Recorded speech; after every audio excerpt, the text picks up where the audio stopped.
And a question I got a lot was from people, especially guys, was like, "Oh, my ex GF threatened to have me deported. Should I take? What do I do?" So we've talked about this before, but just what would happen? For example, the ex GF threatened to have them deported. I mean, what should they do most of the time? Well, that actually happens quite often. Um, speaking, that's not a deportable offense. Okay, if your documents are in order, now you really don't need to worry about that. It's just your girlfriend or boyfriend, as the case may be, venting and trying to scare you.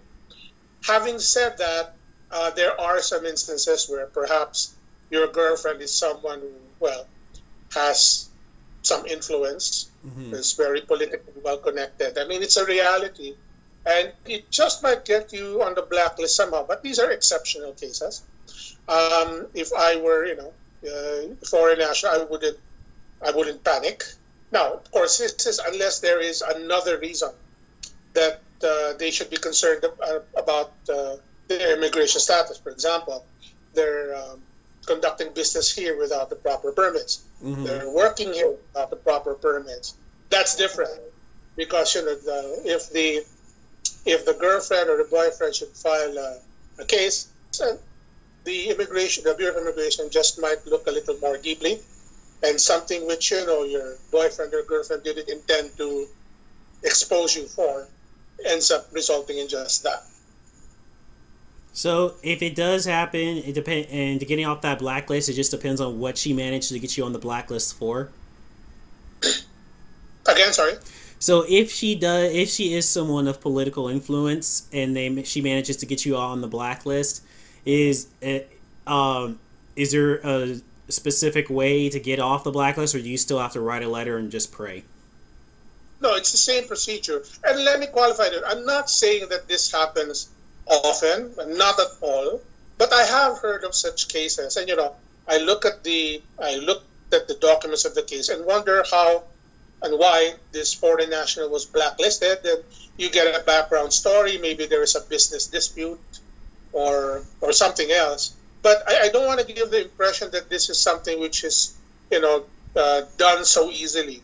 So in the vast majority of cases, even the overwhelming majority of cases, these are basically empty threats. Just Okay.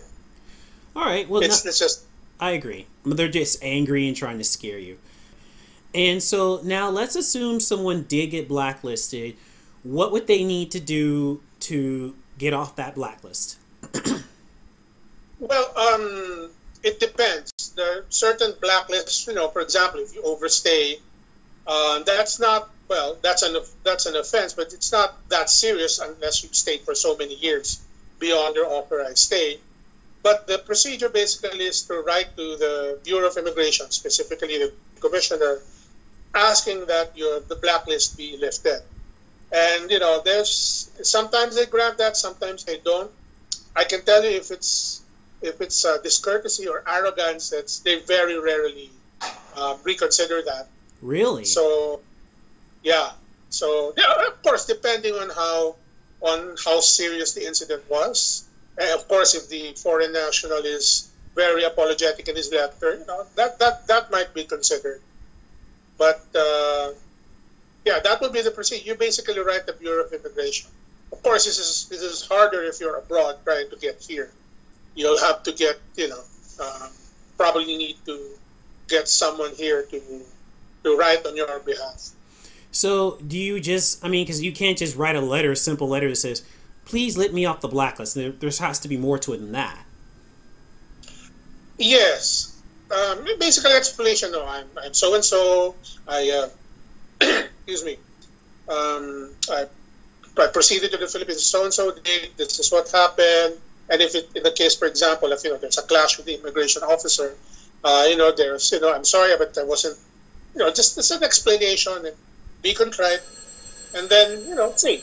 Mm-hmm. But again, there's being granted entry into a country is a privilege. Yep. So even if you're even under the best of circumstances, it could be denied.